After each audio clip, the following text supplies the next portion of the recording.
Good morning, class Earth. Yesterday we have already studied about the fundamental rights. Now today I am going to describe all the six fundamental rights one by one. The first one is right to equality. All persons are equal before the law. कानून के सामने हर व्यक्ति समान है. This means that all persons shall be equally protected by laws of the country. हमारे देश के संविधान के अनुसार कानून के सामने हर व्यक्ति समान रूप से सुरक्षित है. It also states that no citizen can be discriminated against on the basis of their religion, caste or sex. Every person has access to all public places including playgrounds, hotels, shops, etc. The state cannot discriminate against anyone in the matter of employment. This right also abolishes the practice of untouchability in any form. It also states that the government can make special provisions for upliftment of certain groups of the society such as scheduled caste, scheduled tribes and other backward classes. It means that each and everyone has got the equal opportunities of their success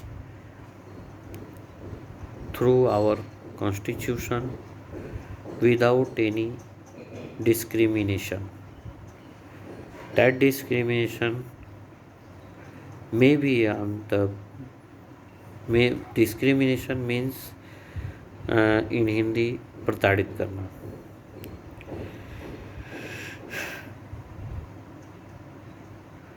सो चाहे state government हो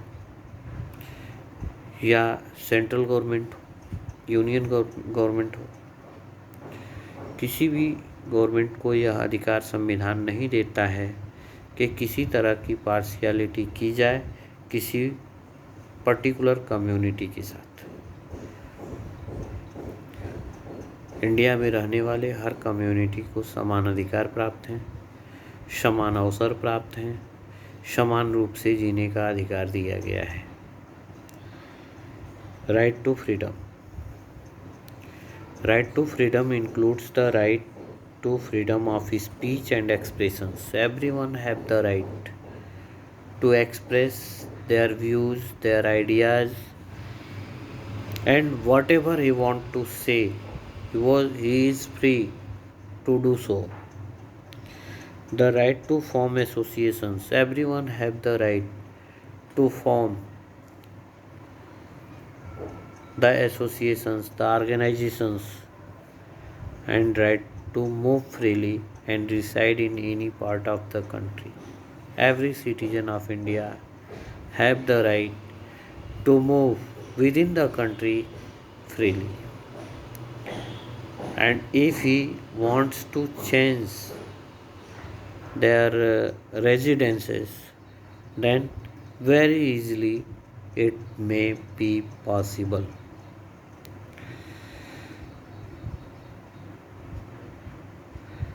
The Indian citizen can choose the profession or occupation or business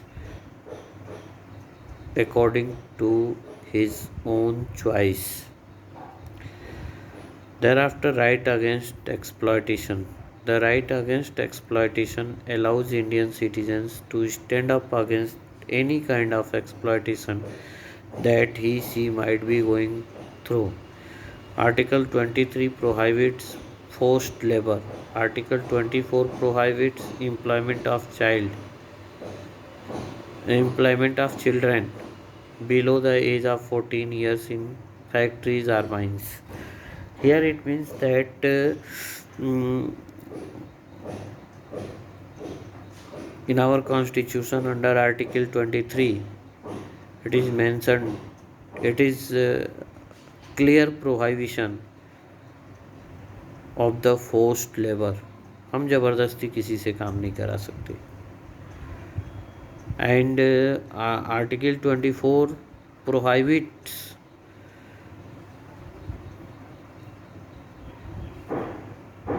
the employment of children was whose age is below 14 years. Those children can't be employed in factories or mines. After that, right number 4, right to freedom of religion. Many religions are practiced in India. Article 25, 26, 27, and 28 of our constitution define our country as secular.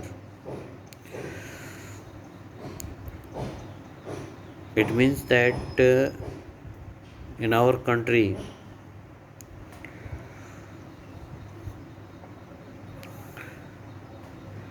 in our country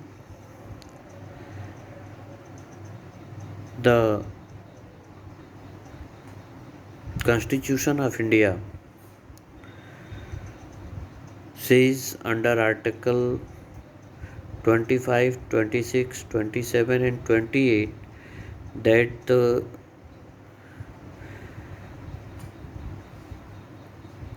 the country is secular. Secular means धर्मनिरपेक्ष.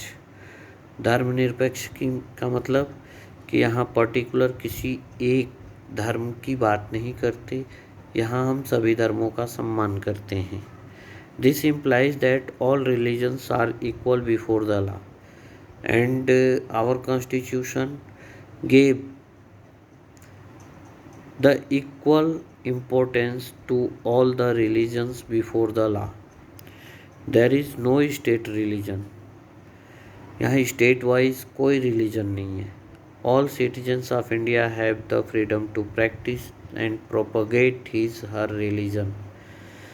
Every citizen of India have the freedom to practice according to their own religion. After that, cultural and educational rights. India is a vast country where people of diverse culture and tradition live together. There are many diversities in the culture and tradition of Indian citizens. They have the right to safeguard their culture, language, and script. The Constitution of India states that no citizen shall be denied admission to any educational institution maintained by the state and central government. And after that, the right to constitutional remedies. This allows citizens to move to the court if they believe that any of their fundamental rights have been violated by the state. It means that if the citizens consider that their fundamental rights, whatever provided by the Constitution of India, are violated by any one or any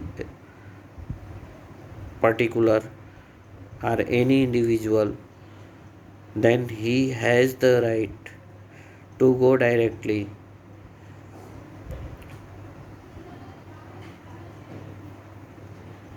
in the court to protect their fundamental rights. So now today the fundamental rights, this topic is completed. Our tomorrow's topic is secularism. Thank you.